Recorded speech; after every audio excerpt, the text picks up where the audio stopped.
So what is going on, guys? Welcome to another episode of Easy Buckets. If you guys want to know who are the undervalued players that prove that they are worth way more than what they are originally valued, then you are watching the right video. So without further ado, let's get on with the video. 3, 2, 1, let's go. Boom!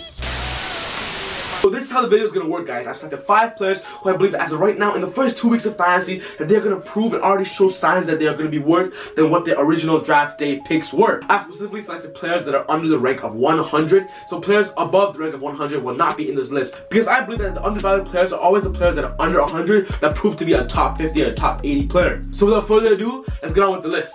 The first player that I want to talk about is a player that already proven that he's already worth more than his original draft day picks, and I've already proven that in the past as well. His name is Reggie Jackson of the Detroit Pistons. His original draft day pick was 108, but right now he's proven to be a top 50 player, averaging at least 17 points a game, 4.5 rebounds, 6.8 assists, and 1.5 steals. It is clear to me that Stan Van Gundy has selected Reggie Jackson to be that starting point guard now, as long as he's healthy and willing to lead the team in the right direction. He has been playing as a 4th or 5th round type of player, and you guys are really lucky to get him if you got him in the later rounds. Reggie Jackson, a really strong point guard that can end top 50 if he stays healthy. The next player that I want to talk about is a shooting guard, and his name is Evan Fournier of the Orlando Magic. Evan Fournier's original draft day rankings was 112, and that is way low, especially last year after he averaged a monster season in Orlando Magic. Actually, he averaged 1.9 threes a game, 17.2 points per game, 3.1 rebounds per game, 3.0 assists per game, and 1.0 steals per game.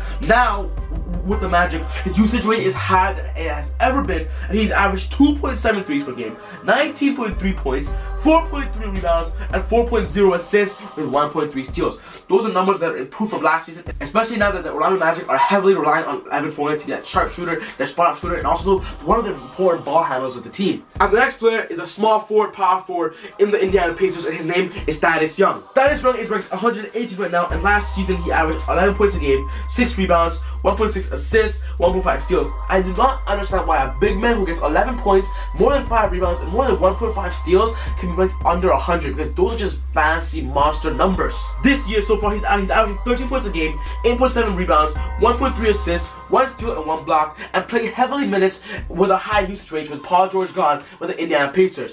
That is something we ranked higher than 100 this season, 100%. The fourth player is a player that I personally have on my fantasy team, and I actually got him in the later rounds. His name is Derek Favors, and I don't know why he's ranked so low. He is ranked 138, which in my opinion is just ridiculous. Last year he was ranked 29th in the pre-rankings, and out of nowhere, because of a few injury histories, he went all the way down to the 130 column. That's just crazy. In the first 3 games he averaged 14.3 points a game, 3.7 rebounds, 2.7 assists, and 1 steal a game. And you know, guys, that is just him getting back into shape, and watch what happens when he is in perfect condition and ready to go for the Utah Jazz, especially without Gordon Hayward on that team no longer. Watch. And the last player is a player that is 100% starting for that team. His name is Enes Kanter of the New York Knicks. Enes Kanter is pre-ranked 136, but now that he is a starting center for the New York Knicks, he's going to put up numbers that people ranked in the 130s column when I'm putting up. Right now he's averaged 14 points, 8.5 rebounds, 1.5 steals. As he gets comfortable with the team, his numbers will definitely skyrocket as a New York Knick.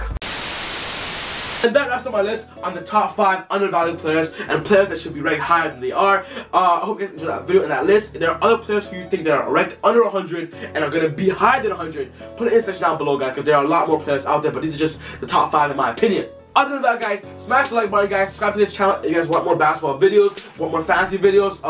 For those who have been part of the growth of this channel, you guys all know what we're doing every single week. Fantasy updates, fantasy waiver wire pickups. Other than that, guys, just have a good day. God bless. Just take it easy, and that's Easy Buckets. Woo! You know I'm a wanted man, for reasons you won't understand. Prices on my head, feel like 100 grand, 'cause I'm on the dead or alive.